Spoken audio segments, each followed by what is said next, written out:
Hello, everybody. Welcome to Sunday Night Live. This is Mad Red United, the channel for real football talk. And for real football talk, I've brought back in with me today. I'll let him explain what was going on with him, but we all got worried last week. But Owen is back, fit and healthy, mate. How are you, my friend? Are we all good? Yeah, I'm not too bad. I've taken a lot of medication at the minute. I had a reaction to it the other day. I look like the marshmallow bloke from Ghostbusters. Eyes both swelled up, but I want to mend. I'll be all right in a couple of weeks. I've got a few different things wrong with me, but I'll be all right. There's people worse off than me. Yeah, good man. Good to see you back and healthy, mate. Anyway, well, I'll be doing the drinking for us tonight because he's on a strict no alcohol at the moment. So antibiotics will take it. If I'd known we could have drank, I would have brought one on with me too. Mate, honestly, can't have a drink for a month. I'm sweating at the thought of it. It's we all know this is a channel for real football talk, and real football talk always happens down at the pub. So we can't go there at the moment, so we're bringing it home. And just right on cue there, we've got Tim back. Tim's not been on for a while. I think it was a few months ago, actually, when Tim was on the channel. But Tim, all the way over in Canada, Niagara MUFC football channel. How's it going over there, mate? How are you doing, Paul? It's going pretty well. You're starting to some of the things are starting to loosen up over here, but obviously went to the grocery store this morning. You and I know all about the queues there, but I've had combos about them. It's maddening. Like, it's crazy with what's going on over here, but everyone's healthy in my family. Things are well. I got 2 young daughters and they're good. So yeah. Good. Yeah, good to know, mate. Good to know. Anyway, right. That's all the necessaries out of the way. Let's get into the top subjects. And obviously this weekend, boys, we've actually had some football to watch. It's not in England. It's not important to us. But to be honest, it was exciting because it was actually for something and it was live. Do you know what I mean? It wasn't a rerun. It wasn't Gone Yesterday Years or The Glory Years on Sky. It was actually real football. And I think it's safe to say there was some that stood out more than others. There was some players who didn't look like they got straight back into the swing of things, you could say. There's a few that looked a bit rusty around the edges. I mean, you've been waiting, like all of us, Owen, but you've been messaging me privately saying you can't wait to watch anything. Yeah. And what did you watch, mate? Let me know. Did you get into much of it? Did you see all of it, or just a few? That was about it. I think everyone watched that one, mate, didn't they? I think everyone watched it. Everyone was excited. Ralph Hornstein, like, he's quite a good journalist. That, like, he was the guy that they had on, and then they had Owen Hargreaves at home on Sky. It was strange though, because, like, I've watched a couple of Dortmund games before, and it is the atmosphere. Like, it's a bucket list stadium for a lot of fans, just because of the yellow wall and the way it is. So to see it as an empty ground was very, very strange. But, like, they absolutely, like, Schalke just did not look fit. Like, their players looked like they'd been messing around for the last few weeks. Dortmund just, like, it looked like a team of, like, professionals against a team of semi-pros. That's what it looked like, really and truly. And they absolutely tore them apart. But I haven't really watched the rest of it, to be honest. Been looking at the results here and there, but I don't know. Like, I was excited for it, but you're not that invested in it, so you're not, like, dying to watch every minute of it. That's it, and it's good to watch some actual football. But for me, all it made me want to do is get the Premier League back even quicker, and it was just like, oh no. I know we're still a way off actually getting back yet, which makes it even worse. But for me, it's like you said, then you nailed it. Then on that game in particular, I'll come to your thoughts on it in a minute, Tim, as well, mate. But Schalke looked a mile off the pace, and to be honest, 4-0 was probably flattering for them, to be honest, because it just looked like men against boys. It, like, Dortmund have stayed at some sort of decent level of fitness and were completely ready for the game. And Schalke, like you said, Owen, oh man, they were miles off it. I think Schalke are 6th in their league as well. Dortmund they're second, 6th, but they're a long way off 5th. Yeah, I mean, I go on. It was more on the case of they were more prepared and more ready than what Schalke were, rather than actual quality. It just seemed like that sort of pre-season game to me. That's what it felt like. Mm. And obviously, no fans in the crowd. Take that as you are. I think that makes it feel like even more of a pre-season game. Tim, how did you see it, mate? Did you watch anything else apart from Schalke? I think Mainz had a bit of a comeback. Mainz, I can never pronounce that name right, but we were clinging on to any sort of decent football to watch, mate. Did you see anything that stood out to you in terms of the games that run in Germany? Yeah, same thing. I mean, you guys touched on a lot of it, but I watched the Dortmund Schalke game, and even players hitting passes, just not quite in game shape, were they? I mean, Dortmund ultimately running out winners, but even Dortmund, I thought, they still didn't even look in top gear. I watched a bit of just because of Alphonso Davies, obviously Canadian on Bayern Munich, so I watched a bit of that just to see how he was getting on. But yeah, kind of the same. It's strange, like strange atmosphere without fans. It's kind of interesting in some respect, and being able to hear sort of how they communicate to each other on the pitch, things like that. But it's a strange one. It's really, really weird.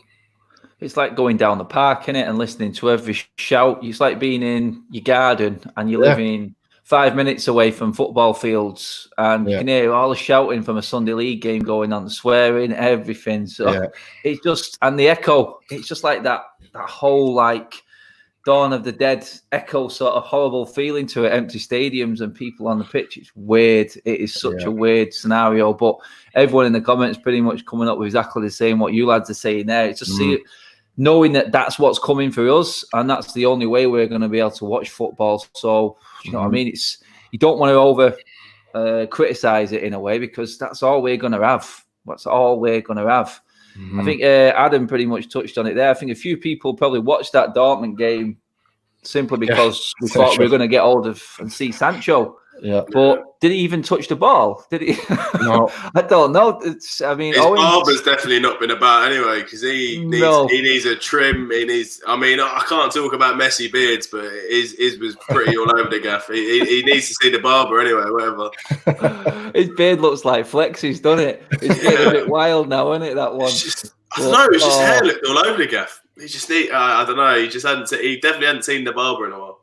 It's almost becoming a badge of honor, though. Like you got to have the full, like I had to shave today because I got to work tomorrow, but you lads, like perfect quarantine look. Like you got to have that badge of honor to have that true quarantine look, to be like, I went through it, you know?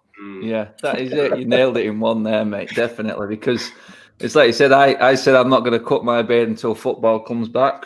It's getting there now, man. Whoa. I remember the day, Owen, when you were there, and I said, should I grow it or not? And it's proper. It's like Tim said there, it's a total medal of honor, isn't it? There's Bernie says there, the issue we're going to have players who've had a sneaky beer or two are not trained as well as the Prem's a lot of and I think Bernie pretty much says it's there. It's these players, they're going to have a similar sort of scenario for the first time in their lives to every other person in the world.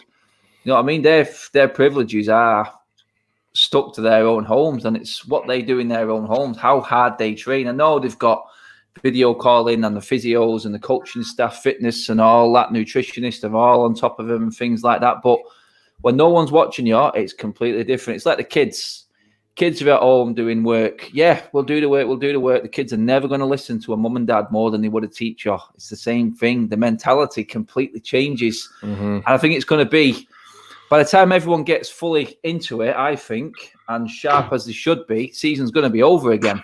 That's how I see it. I think it's just going to be like that. But everyone's saying they're all gutted there that actually we didn't see anything at all of Sancho.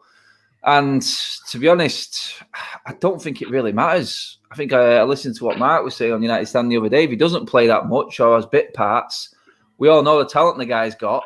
And if it doesn't raise his price even more with him not playing as many games, no issue. I mean, we've spoke about it a bit, Owen, but Tim, I mean, I'll give you your chance now, mate, just to give your opinion on the likes of Sancho. We're going to get into other transfer targets in a minute, but quickly, Tim, I mean, Sancho, has he impressed this season? I mean, have you watched much of him? Have you seen much of him this season? Or has it just been since the rumours have been rife that United are actually going in for him that you've actually paid attention to him? Or is he a player that you actually like? And does he bring what United need ideally to us this if we do get him in, that is? Well, I think like everyone, like all United fans, I mean, you see bits and pieces, but then once we start being linked heavily to a player, you pay more attention to him. I think he is what we need. In terms of the way that we know how Solskjaer wants to play, I mean, clearly when he came here, he, initially started with the 4-3-3, but now he's at the beginning of the season, he wants to transition to this 4-2-3-1. And I think really he goes out and gets Wan-Bissaka to come in to help create width and getting your fullbacks forward. And I think that him working with Sancho on that right-hand side and just that devastating front three, it's just going to spread things out at the back for cause teams to flatten out, and then that's just going to allow Bruno to get in there and work. And I think that's what's been missing at times, is our play just hasn't been quick enough, and you need a player like Sancho to really work with Wan-Bissaka on that side. So I think he should be the primary transfer target, whether or not we're going to get him, and what's going to be just a crazy transfer window in terms of prices and teams. They're going to have buyers and sellers, and there's really you're going to have those two scenarios. Whether we're going to get them is a different story. So that's it, mate. And I mean, because we're going to go into the transfers now, and before we go on to my main topic, I've got a lot to say about the guy we're going to speak about in a minute, Raul Jimenez. But I mean, I have been told personally, this is the same guy that told me that Danny Welbeck was going to Arsenal way back when. And it's the first time I've actually spoken to him about transfers since that one. He said it was done and dusted. This was months before it actually happened, and everyone said it was a rush deal on the last day of the window. It wasn't actually a rush deal. It was already done and dusted. But for me, Jack Grealish is the one that's very, very interesting for me. Obviously, we had the rumour today, United stand were touching on it, about 80 million. It's been reported in the papers that Aston Villa want 80 million for Jack Grealish. We know he's never ever going to happen for simple reasons. He's not worth that. He's going to be back in the Championship and he's going to want to go. So there's no way with all them combined problems for Villa that they're going to get 80 million for him. But I've been told that United are pretty much 100% in on Jack Grealish, and this is going to happen. He's one of their main targets. I can see why completely. The arrogance of the lads. Yeah, we can talk about things that happen off the pitch, no problem. But what happens on the pitch is he delivers. He's delivered and held the team up all season. Whether or not he can transfer that over to a Manchester United performance, play under the pressure of wearing that United shirt. Owen, I don't think we've spoke about Grealish that much, mate. I mean, I'd be interested to get your thoughts on him, mate, actually, where you see him. Is he one of these players who is good in an average team, but then would he have what's needed to make that step up, like I just said, to United, or is he going to crumble like a lot do, mate? How do you see Grealish? Would he be one for you? I mean, I don't like him personally, just because of the whole Ireland thing. He, like the whole debacle with that, like changing your country. I think once you play for a country, you play for a country. You shouldn't change your country. I'm an Ireland fan as well, so I take it fairly bitterly. But I don't know. I think he's a good player. I don't know, like how good he is. I think, obviously there is that thing of big fish and small pond. That is a normal United signing. Like we normally do sign the better players of Premier League sides. But like if you're talking, mate, like top, see what I'm saying, 50 million for him. I don't want to see United spending 60, 70 million pounds on him because he's not. I don't think he's going to set the world alight. I don't think he's going to do anything major. And you don't see a host of other top clubs linked to him. Like you've seen the Tottenham link, really, but that's really it. I don't see many other clubs going in for him. I wouldn't be mad after him. I think he'd be a good addition to the squad as a whole, but I don't think does he come in and start every game for us? I don't think so. He is good. But then again, when he goes into that top side and he's alongside Pogba and Bruno, does he then does it take the glamour off him, to take the shine off him? You don't know until it happens for him. I could see it. I could probably see him moving to a Tottenham more than us. That was like the murmured rumour. That seemed like a normal progression from Villa to Tottenham. I don't know. I just can't see it. But obviously there is something in it because it's been going on for so long now. Yeah, that's it, mate. It's like Christina says there. Do you see us still buying Grealish if Pogba stays? I mean, I made this point. I thought originally that I thought United wouldn't fit a Grealish into our team if Pogba was staying. I just didn't see where he would fit in. And then I was thinking Grealish is going to want first team football. But then I was asking myself, and I'll come to you on this one, Tim. Now, I thought, you know what? If Grealish wants to make that step up, and I mean the step up for him, and what I would expect him to be wanting would be a top 6 team in the Premier League. None of them players demand or would guarantee themselves first team football. You go to a top team, top 6, top 4 Premier League, you're not going to get first team football. Some of United's best players don't get first team. So he's going to have to look at it in the sense that he isn't going to get first team football if he wants to step up, and that being every single week, because we have a lot of talent in our team. So I'm thinking, you know what? If Pogba does stay, we're still going to go in for Grealish. Maybe if Pogba stays, Grealish would be the next one down if we didn't get Sancho. I mean, for me, Grealish would be what we need at this club, and that's strength in depth, which we have not got. If we lose a player like Bruno, there's no one replacing him. You could say Pogba, but we don't know what's happening with Pogba yet. But all over the pitch, we lose Martial. Yeah, you can say we've got Rashford, but to be honest, they work better together. Strength in depth is where I see the issue. I mean, do you but you see should be Tim spending United 70 million on squad depth. Man. No, mate, he's not. We're not. This is I'm gonna stress this now. Actually, before I come to you, Tim, I'm putting 45 million on Grealish. Any more, then see you later. It's not worth it. If you're spending more than Bruno, forget it. That's where I stand on it. I think we should go for him, but I think half of what that stupid price that's been rumored in the press this weekend, 80 million, forget that. That's never going to happen. 45, probably my tag. 50 at a push for Grealish. Tim, do you think he fits into that United team, United squad? Does he come into the first team if we keep everyone we've got now for you? Or is it, like I said, is it strength in depth, which is something we sorely miss at the moment? Well, for sure. I think Owen's right. You're not shelling out 80 million like we've touched on for squad depth. I think that I think that's what he does. I think he comes in, before we left, Fred was starting to play well. Pogba's obviously going to get fit and come back. McTominay, from the start of the season, you've seen his growth and being able to link the attack for us, and he's starting to grow as a midfielder. So, and then of course Bruno. So you add sort of Grealish to that collection of players, and with a club as big as United, you want to be challenging for trophies on all fronts. And in order to do that, you need, like you said, you've got injuries. You need a squad, that squad depth or that range of players that you can go to for the various competitions. The issue with Grealish for me is the price tag.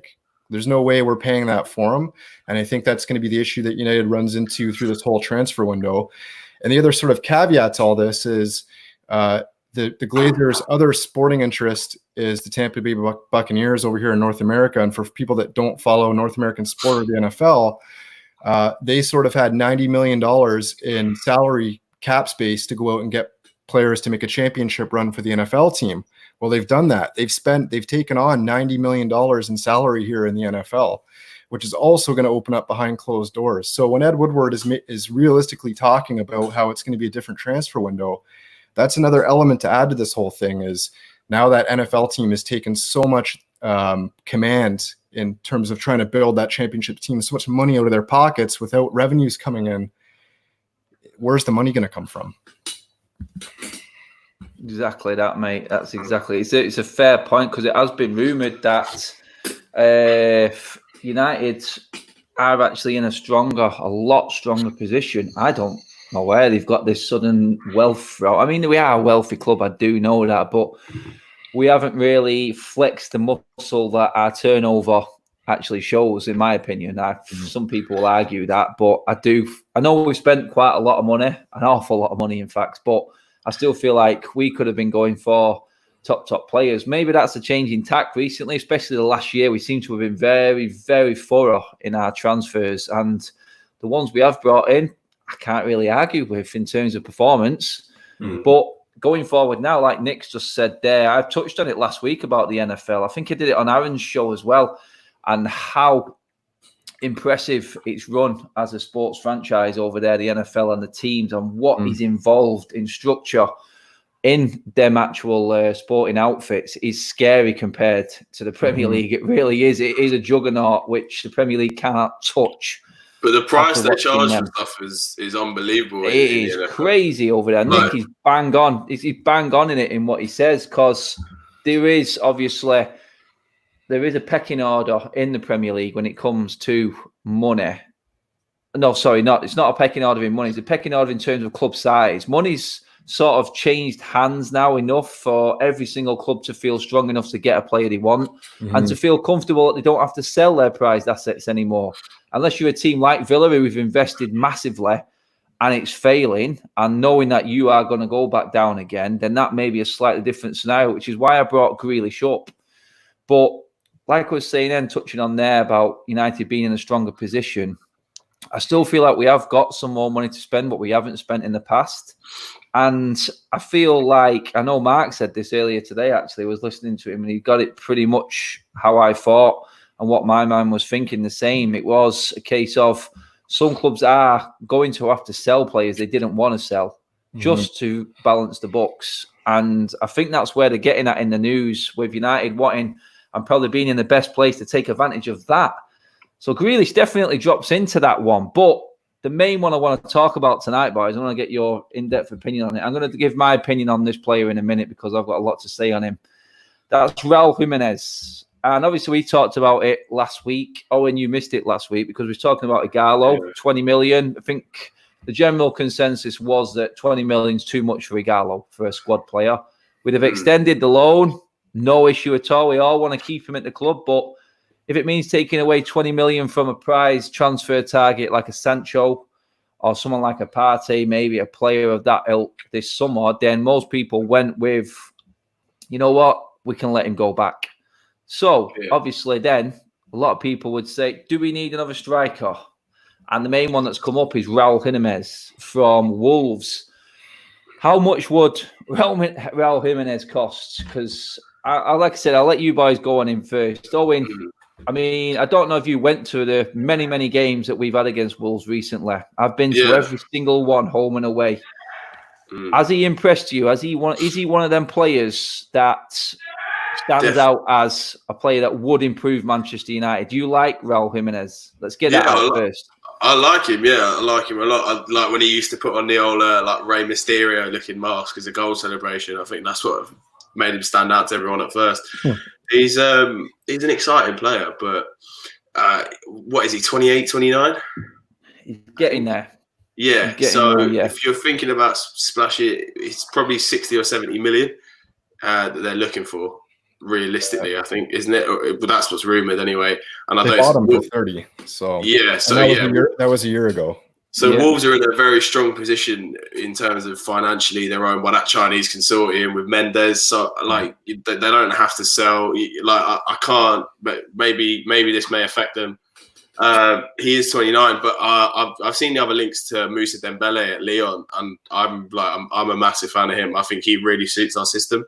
And I think he'd be really good for us. And maybe not much cheaper, but he is only 23 or 24. And I think he fits our mold of strike of that he can sort of play more across the front three. I think, more versatile than Jimenez, I think anyway. And he'd probably be maybe 50 million.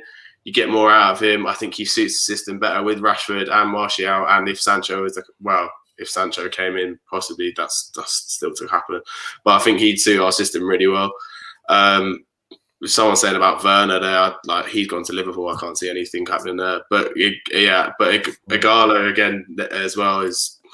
I'd love to see. I mean, that's the thing there, Owen, mate, because it's rumoured that they've lost Owen for a second there. It's okay, Rick. Lost me. Now I'm back. We're doing a full okey-dokey here at the moment with these live streams. Anyway, what's going on? Everyone's just gone into meltdown mode. Anyway, we're back, I think. Owen, just about Werner actually going to Liverpool. It's been rumoured that Liverpool aren't really planning, and this came out with the same news that United are in a stronger position than any other club, that Liverpool are not planning to actually spend a lot of money this summer. They kind of blew what they had. They're obviously looking to invest in the stadium again. Out of the Champions League earlier this year, so not the same money there, even though they will get a little bit from that. So Liverpool not looking to strengthen as much. We could see players, I think, leaving Liverpool rather than players coming in. Just looking from the outside as to their setup at the moment. But but you could see them like maybe moving on Salah for a big fee and then bringing in a Werner and like a Coutinho, like they did with Coutinho, essentially refreshing their front line. And I think that's a scarier prospect. But like just like in terms of like there was rumors when there was first rumors of Sancho to Liverpool. Like if Liverpool signed Sancho, like that would be absolutely insane. I think that would just essentially seal their front line for the next 3 or 4 years as probably the best in the world. I mean, Tim, where do you stand? Firstly, on Jimenez, or is there a striker out there you probably would bring into United, or would you go without a striker and probably invest in the likes of a Partey, a Grealish, a Sancho, more in the creative sort of wider or midfield players? Do we need another striker right now? Well, I think we do. I think we definitely need that cover. Certainly, I think we saw when Martial got injured, we can move Rashford centrally, but obviously he's not effective in that number 9 role, right? He's more effective wide left, which is where I think the manager would rather have him play. So now you're looking at bringing in another sort of number 9, another forward. I think what we're seeing is like we're starting to see United get linked to this sort of lesser tier of player, like keeping Ighalo, going after Raul Jimenez, the lad from Schalke, Rabi Matundo, I think, is the other one that we've been linked to if we can't get Sancho. So like is the writing sort of started to be on the wall that we're not really in for a major impactful player this window, who knows? But I think if we go out and get anyone, for me, it would be Sancho. And then I think you try to hang on to Ighalo, like Owen touched on. I think that the thing with Ighalo for 20 million, like Jimenez, I think they bought him for 30. I think Owen's probably right in where he's going to cost maybe about 50 to 60 million. Is that the type of player at 29 that you want to spend 50 to 60 million on? Because you know that Wolves are going to hold you to ransom for him, especially with what's going on with the pandemic. They're not in a position where they need to sell with who the owners are, right? And they're doing really well. So I think that to overpay for him right now wouldn't be prudent. Whereas if you could hang on to Ighalo for that 20 million price tag, you got a player with good, solid attitude, a guy that wants to be there. He gives you a different look in terms of a number 9, where maybe his hold-up plays a bit better in terms of if you have to go more direct, similar to what we saw with when Fellaini was with us. If you're chasing a goal, and he's not going to have that expectation that he's going to be, given minutes on a regular basis. He's just going to be happy, and you need those type of players in your squad. So I think maybe with how crazy this transfer window is going to be, that maybe if you're going to go out and make one impactful signing, it's maybe that creative player in terms of Sancho is the player that you've been chasing. And Dortmund looks like they're in a position that they're going to want to sell. It's just what the price tag is going to be. Yeah, it's pretty much clears that up. Well, the comments in the comment section are pretty much going along with you boys there, really, in terms of the price tag is what holds this up. No one can argue with the quality of Jimenez. I'm going to be honest now. Jimenez is a player that I absolutely love. I'm not going to lie. He has absolutely stood out for me this season. I mean, like I said to Owen, Owen going to a lot of games, and when I hate Wolves, I despise the town. I don't know what every time I go there. They've got a Sainsbury's. Have you seen that? Yeah. It's like, mate. It is. I don't like the way they build up the game at the start. I know everyone's that's just how Wolves roll, and they have the big build up at the start of the game, the fireworks and fire displays and all that. I mean, that's for the NFL. That's NFL, mate. That's for Nick. That's for Tim. Nick. No, that's for Tim. That one. It's not for us. But Jimenez, I'd be honest, he's the closest I've seen in terms of hold-up play to Ruud van Nistelrooy. and that's a big praise, as everyone knows. I don't praise players lightly, but Jimenez stands out. If the only thing holding me back on Jimenez is it's like everyone says there, you boys have touched on it already. It's the age. 29, I think he is now. I mean, I know we got Ibrahimovic, and he scored nearly 30 goals in a season for us, but this is a guy we're going to be spending a lot of money on. Wasn't RVP 29?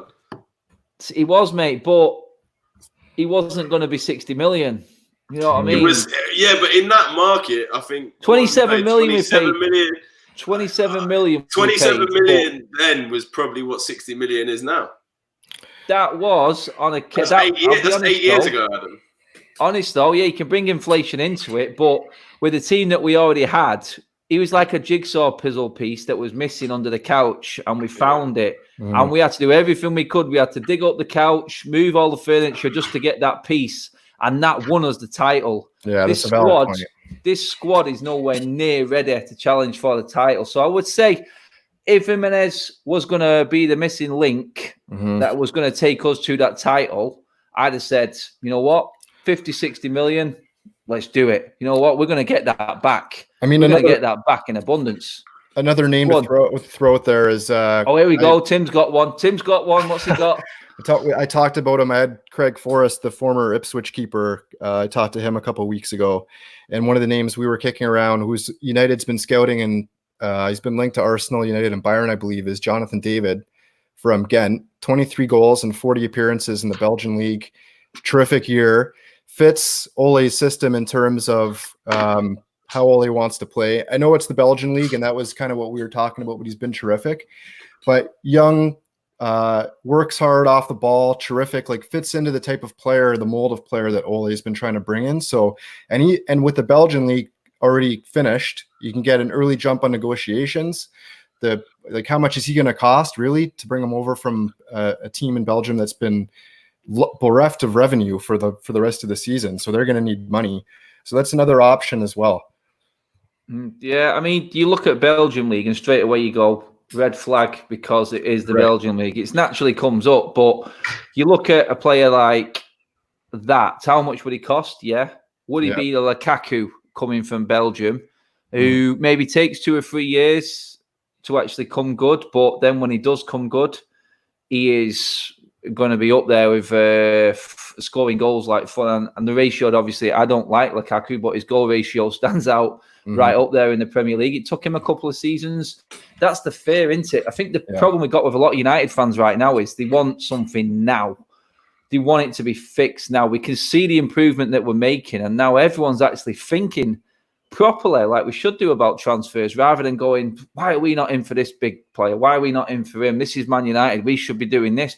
But the strategy that we've actually had over the last, under Ole in the last year, has actually encouraged a lot of United fans that I've spoken to, thinking we're actually doing things the right way. And I think Ed Woodward's just fallen lucky and not decided to get a director of football because he thinks that he's got this magical recipe of him and Solskjaer who can make these decisions, and it's all looking good at the moment. But I would love to win the league with the way that Solskjaer is doing it, because it's the same way that we did it under Fergie, where you got your academy players, and then you're bringing in players that you need to fill those gaps around the academy players that you've promoted. And imagine if we won a title with the likes of Rashford, McTominay, Brandon Williams, all playing. I'm probably leaving some players out, but all those academy-based players that play key roles, and we go out and we bring in players that we've brought in and develop them the same way that he's going to develop Aaron Wan-Bissaka into an even better defender, as well as an even better attacking presence going forward. Greenwood, of course, yeah.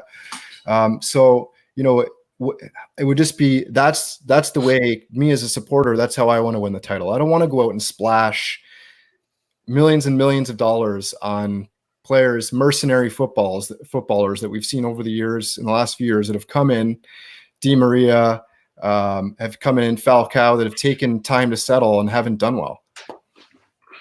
Yeah, I mean, I'll touch on with you, Owen, as well. And the director of football, I was on Aaron United's channel the other day, and they had a Liverpool fan on there, and I like to get fans from other clubs opinions because they look at it without tinted glasses. Obviously, they look at it from the outside, and sometimes that's how you have to look at a football club because they're the ones who see it for what it is, and they cannot, for the life of them. He was trying to figure out and asking us why we don't have a director of football. For United to be up there at the highest level of world football, to be so well renowned and such a massive football like juggernaut, why haven't we got a director of football? Because he was talking there, he says the things that director of footballs do, it's not so much getting the right players in and dealing with it and taking pressures away from other people. It's the fact that they can put deals in place. They can put the clauses in. They can make the contacts then at that club they've bought a player off, make good relations, then for in the future to buy the next player and things like that. Ultimately in the end, Owen, is this not having a director of football going to be what destroys us? Because it's all right signing one player. Yeah, you know what I mean? Harry Maguire then signed a new deal a year before, then United go in and spend all this money. How is our level of relationship now with Leicester? Say United did want to go in for like a Maddison, would that affect it? And inevitably, is the director of football what is going to stop us from getting back to the top? I mean, we've not spoke about it much, Owen, mate, but I think Ed Woodward's a very lucky man at the moment. He's just jumped on again. Whether or not we have sort of done what we did with Ollie originally when he first came in, 12 wins in a row, we jumped the gun, signed him up. Are we now looking at it exactly the same way as we did then and not signing a director of football up because we think we've got a good system now? Is it too soon? Look, we've needed a director of football for years. I mean, I think that the main problem was with Fergie, not just with Fergie when he retired. We lost David Gill at the same time. And you bring in Ed Woodward, who's not a football man. The only reason he's got the job is because he brokered the loan at JP Morgan for the Glazers to get to buy United. I think that's very well known. As someone just said there, it's very much. He is obviously a very egotistical bloke. I'm surprised it fits in the director's box at Old Trafford. Like he's just, I don't know. He just seems like to be that he couldn't admit to himself that he hadn't done enough of a job and bring someone in. Like if we look at Van der Sar, who is a United legend, that night in Moscow, and the job he's done at Ajax, with Ajax getting to the Champions League semi-final, the amount of amazing players that have come in and they've been sold on for very good profits. Like that is sort of the Ajax model, always has been from when they won the European Cup under Van Gaal. That's always been their model. So, like, if we were to bring in Van der Sar as our director of football, like he's had experience at a top-level European club for, I think he's been there five or so years as director of football. Like, he'd be absolutely perfect. But like the thing I don't want is someone to bring in a director of football that is just simply just like Di Maria and Falcao were just flashy images, talks about Cantona and stuff. Like we all love Cantona, absolute legend, like the catalyst of the great things that have happened at Man United. But he's got no experience in running a football club, and he can't. He might have some contacts in the game, but it seems like most people that aren't United fans, he seems to have pissed off a lot of them. To be fair, so I don't think he'd be great in that position. Patrice Evra doesn't seem like a terrible shout, but again, no experience. You need someone with experience, and I think Van der Sar is the perfect fit. And I think he would possibly move from Ajax to United. I think that's the only move I'd see him make.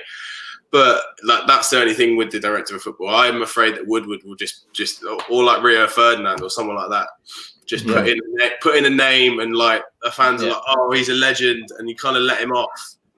And that's not what you want. I know exactly where you're going. Mm-hmm. You want a proper person who can do the job. Yeah, I know exactly where you're going at with that there. It's like, I mean, we've seen Edwin van der Sar there on Instagram sat doing his work at his computer in his goalie top, his United goalie top. So he's obviously got a lot of feelings still about Manchester United. I mean, Tim, director of football, can we carry on the way we are, or is it essential club United size that we have to get that director of football in place and get it in place as soon as possible, especially with another window coming up and us actually being on the brink and having, a decent youth system coming through right now, and we're going to reap the rewards of that very soon as well. We're seeing some bits of that right now, but do we need to get a director of football in for these actual deals like what we're really needing now? Some complex deals that are obviously going to take place this summer. We've needed it for some time, like you guys have touched on. I don't think with the way things are trending now, and with things starting to sort of look up a bit, and the signings that have come in starting to perform, and sort of a vision starting to be formed with what kind of team Solskjaer wants to put together. If we didn't bring in a director of football before, when there was really a lack of vision and when things were really bad, I don't see them going out and filling that role now.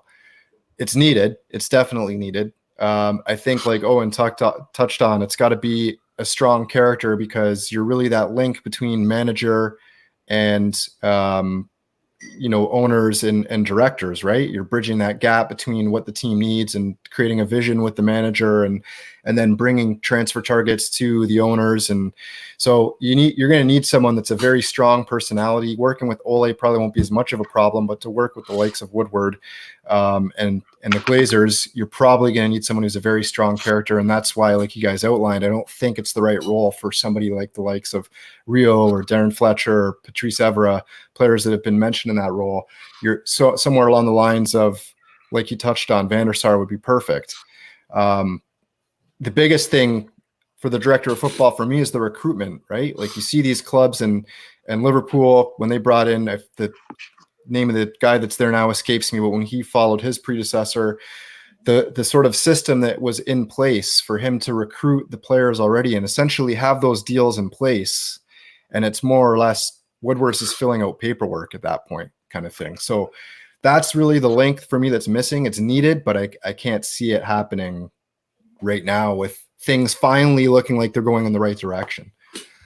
Yeah, that's it. And I mean, finally, you said it there, mate, finally looking like they're going in the right direction. Does that, like you said, then condemn this whole director of football role? Does it mean Ed Woodward again is going to jump to what looks like the nearest right conclusion? I mean, the right decision.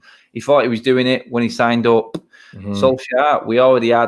We all know Pochettino was pretty much earmarked for that job after Ole. I think every single United fan would agree that is what was going on at the time. And then obviously we went on an incredible run, and everyone just thought, you know what? I remember the Gary Neville interview with Solskjaer after the PSG game, and literally the curtain just came down after that game.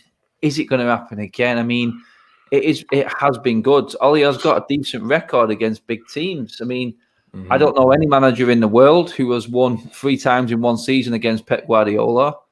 I really don't. I mean, we were at one point the only team to take points off Liverpool before Watford did them.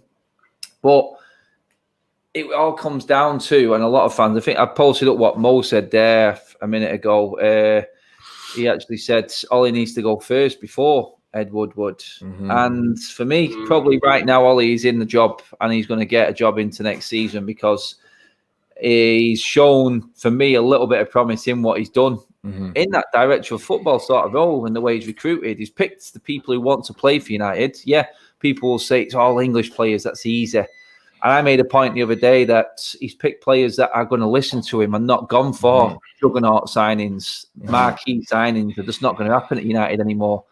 I actually think the only reason that Ole thinks he can handle Paul Pogba is because he had him under his reins in the youth team when Ole was in charge of United's youth team. I just don't see Ole signing that type of player. Everyone he's brought in, he knows he's going to get respect from, and he's building it that way. Rashford fits the mold in terms of making the Sancho deal happen for me. Everything works. He's in place. United look like the only team that can afford him. Ole knows he's going to get respect from him because Rashford respects Ole. Rashford is very good friends, as we all know, with Sancho, and everything. All the pieces are just coming in and fitting perfect. United transfers are so complex. Everything has to work.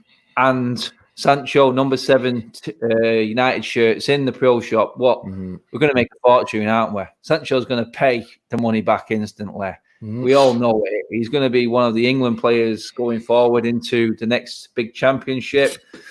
And it's just one of them. Everything has to work financially for United in these transfers, and that's why I actually don't see the director of football ever happening, and it's scary.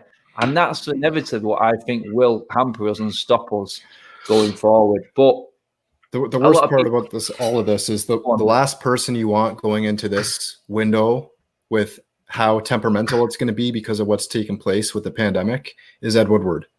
I mean, things aren't good under him in the best of times. So to go into this window where teams are going to be raking you over the coals with transfer fees, and there's going to be very complex, dynamic discussions with a club like Dortmund, who's the director of football there is Michael Borch, I believe. I mean, very experienced director of football who's just going to like that. And we're bringing Ed Woodward to this fight. Like, that's the scary part for me going into this window. Yeah, that's it exactly. Ed Woodward just throws money at it like a problem. That's the thing. Like, Ed Woodward tried it with Leicester, and he got made like an idiot. He goes in with a bid of, we went with a bid of 60 million, and they said we want 80, and we could have literally just paid 80 and had Maguire have a full pre-season at United. Yeah. Instead we signed him later on in the window for the same price that they were asking.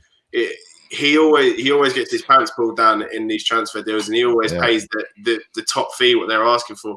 Same with Palace with Wan-Bissaka. They got the most money out of him. He's never like cut a deal where you feel like, you've gone, oh God, we've got that for a steal, haven't we? Like we've always like paid the amount they want or kind of overpaid.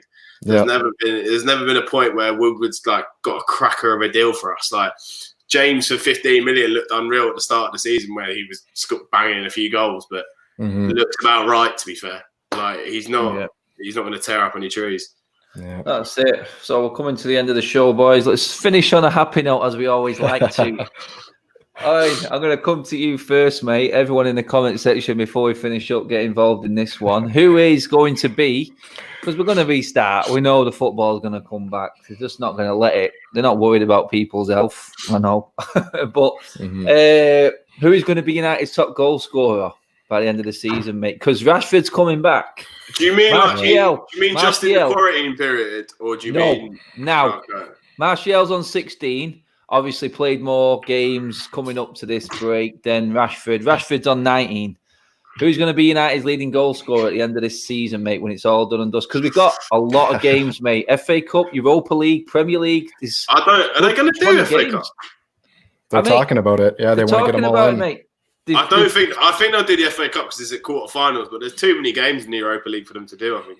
Thing is, UEFA have to make the stands, don't they? This is the thing. We're waiting. We are waiting. I cannot see the Europa League coming back. It's all about the money, mate, because then you start refunding broadcasters for money. They don't want to. That's why they're trying to. There's not a tremendous amount of money in the Europa League compared to the other. All right, go on then, mate. Judging off what you think is going to be played, everyone's having their opinions here. It's actually just about Martial at the moment. I say no, Rashford, just because he's edging it, and I think Martial has his periods, but I think it depends. It depends on whether Martial comes out of the traps firing. But I'm going to say Rashford. Yeah. God, Tim, what are you saying, mate? Yeah, I got to go Rashford as well, mate. I think he'll be fit.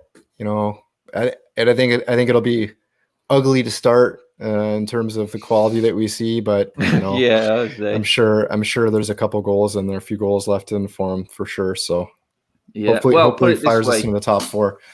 Put it this way, I think a good bet. I'd be interested to know what it is. Rashford and Martial both to hit 20 goals plus by the end of the season's finished is a good bet. Yeah. But I'm with you boys. I would go with Rashford as well. I just think he's got the bit between his teeth. He really has this season. He would have been player of the year, hands down, if he didn't get the injury. But probably still would be. You know what, mate? It saved him, hasn't it? Really, it saved him. It saved us. People are saying, "Oh no, we got to go back and play Spurs now. They're going to have Son and Harry Kane back." And I'm like, "Well, hang on a minute. We're going to have Rashford and Pogba back as well. We're going to have a strong Son's going to be fucking jet lagged. He's been in Korea doing military service. Hey, top 5 he's finished in his class as well, but he's all done now, isn't he? So I think it might see a bit of regression in our midfield though with Pogba coming back in. There might be a bit of feeling out period If he comes back, if he comes back, yeah. That's it. I don't think we got enough time for a feeling out period. Well, this is it. Yeah. It's gun ho, isn't it? Yeah. Whoever can win a game. I don't think we're looking at performances right now. Yeah. It's 9 games of just win. Simple. Which is where Jose will come in handy because he's just a shit out. Don't jinx it now, Owen, on me, mate. Come on. Yeah. Come on. Stay confident, mate. Anyway, people, I'm going to finish up the show there and thank my 2 co-stars for coming on again. Owen, just hit people up with your social tags, please, mate, before we finish. Yeah, it's Owen Roch 1, spelled like that, and Cockney Red 99 on YouTube. Nice one. Get onto his channel as well. He's probably looking like a 10-year-old boy on that channel, but he's not done any new videos recently. 19, I wasn't that young. Tim, hit the people up with your socials, mate. Let them know where you can get hold of you. The one on screen there, Niagara MUFC. That's for the Niagara Supporters Club, branch of Manchester United supporters here in Niagara that gets together on match days and watches the games. But you can find me at Niagara Red. But I do most of my posting on the Niagara MUFC profile. So, Tim. Yeah, sweetie. I'm hungry. Okay, Daddy, make you something. Adam, you gone now, Hello? mate? Light on. Adam's gone. Looks like he's there he goes. I'm back. Yeah. Oh, sorry, mate. I don't know if you told the people you socials then, but I just went off on one. Honestly, look, it's 2 empty beers. I promise you I didn't go and get a new beer or anything like that. So, no, but I think everyone heard the tags there anyway. Everyone who come on in the comments, as usual, thanks for coming on. If you want to see more of me, I'll be straight over on United Stand, kicking off at 8 o'clock there on that channel as well. Catch me there as well. I'll be chilling there with the boys. And again, thanks for coming on. Don't forget, this is the channel that hits you with all the real football talk. So give that subscribe button a click. Hit that bell notification as well while you're at it down there. Give the video a like, share the video, and I will be back earlier in the week with another video with my little co-star, probably Manny, because she won't leave me alone now. So just as Tim's trying to sort his youngsters out there, we're gonna leave it there, people. I will catch you very, very soon. Obviously, Owen, Tim, cheers for coming on, fellas. Thank you very much, people. Take it easy. Anytime, mate.